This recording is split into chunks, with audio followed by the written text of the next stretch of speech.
Being that I've reviewed and spent a significant amount of time with both the Spinnaker Croft and Spinnaker hull, and I do have one of each here in the studio, I thought I'd share my honest opinions on which watch would be a better buy and why for those of you who might be considering one of these based on my experience.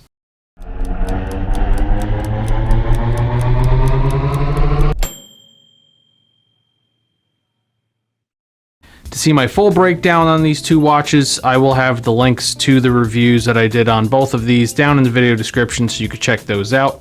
Before we dive into that, if you're not subscribed yet, please make sure that you do that. Subscribe, hit the notification bell. I have a lot of new reviews coming up soon. Also, huge shout out to Steve. He actually is the person who has supplied both of these watches. So I'm not going to bore you all with full specs on each watch outside of the comparisons that I'm going to make here in a minute. The full specs on both watches can be found in my reviews. Again, links in the video description. And to make this simple for you, here's the situation. After weeks with both of these pieces, I can tell you that based on my experience, all you have to consider is whether you're looking for features and specs or if you're looking for value and enjoyment. I will concede that both of these watches present a fairly good value and both watches have some solid features and specs, but depending on which of these two categories that I just brought up fits what you're looking for, I found these two watches to be worlds apart. Let's start with the obvious similarities. They're both dive watches and they're almost the same size. They're the same thickness, but the Croft is actually 1 millimeter larger in diameter and 2 millimeters longer in lug length, which is actually surprising to me, but we'll discuss that later. From there, we move on to the two categories. Are you looking for features and specs, or are you looking for value and enjoyment? If you're comparing these two models, but you want better features and specs, you're looking for the hull. They both have a sapphire crystal, but literally that's the only place these two watches level out in terms of specs and features. The hull has a beefy crown guard. The Croft doesn't even have a crown guard. The hull has a ceramic bezel insert. The Croft has a steel bezel insert. The hull also has a full lume bezel, as in the marker at 12 and all of the markers and numerals that you see here, they all glow. There's no lume on the Croft bezel except for that dot up above the 12. The hull has a solid case back, and the Croft has an exhibition window. The next one's a bit subjective because I've seen arguments for both movements, and they're both decent workhorse movements, but the hull has a Seiko NH35A movement, the Croft uses a Miyota 8218. And last but not least, the hull has double the claimed water resistance rating at 300 meters, the Croft is rated at 150. Now, in my humble opinion, with the exception of the ceramic bezel on the hull being less susceptible to scratches with daily wear, none of those spec differences really matter very much for the 95% of people watching this video who aren't actually diving with the watch. If you are, then obviously the hull wins hands down. Or if you just like to nerd out on specs, again, the hull wins hands down. But if you're shopping for value and enjoyment, I'd say look at the Croft, and I'll tell you why. Although before I do, I think it's obvious to point out that although the dials share some similarities, clearly the case shape is different between the two, so aesthetically that's something to consider as well. But let's start with the price difference. They make both of these watches in a variety of finishes, and in fact the hull actually comes in a couple of different configurations. I think there's a chronograph available, stuff like that. But outside of the actual Spinnaker site, on average the Croft is about $100 cheaper in this trim level than this trim level hull.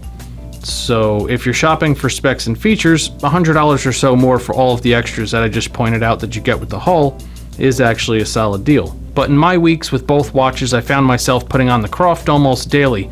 And if you've seen both reviews, you know that I didn't like the bracelet at all on the hull, but I did have a spare strap to put on the hull when I was wearing it off camera, and I still gravitated towards the Croft. The only thing I dislike about the Croft is the Cyclops on the crystal. I'm not a fan of a Cyclops on any watch really.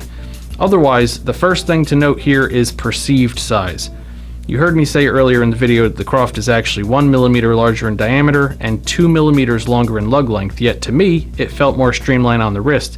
If I had to speculate as to why, I'd say it's because the case sides on the Croft are more streamlined with the curves of the bezel. And if you look here at the side profiles of each watch, you'll notice that despite the two watches being the same thickness on paper from case back to crystal, the bezel on the Croft actually angles downward towards the sides of the case.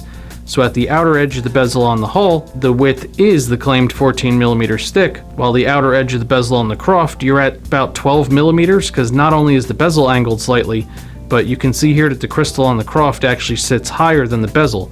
So the result is a more streamlined shape overall, and a watch that actually sits a little thinner on the wrist than the hull. The biggest difference for me though is the dial. I praised the dials on both watches in the reviews, but the dial on the Croft is more unique and pleasing to look at least in my opinion.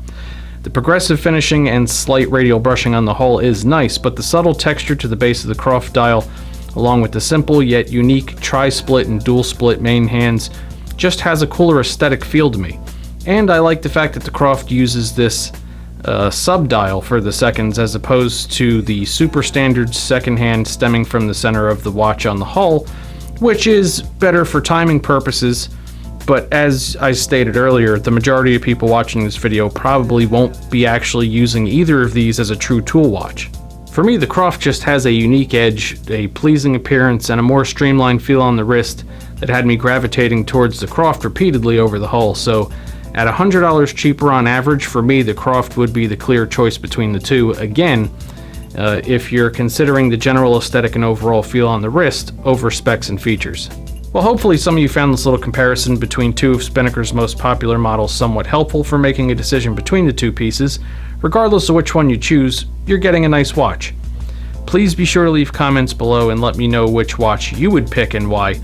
Not only would I like to hear from you, but your opinions would help people even further with trying to make a decision between the two.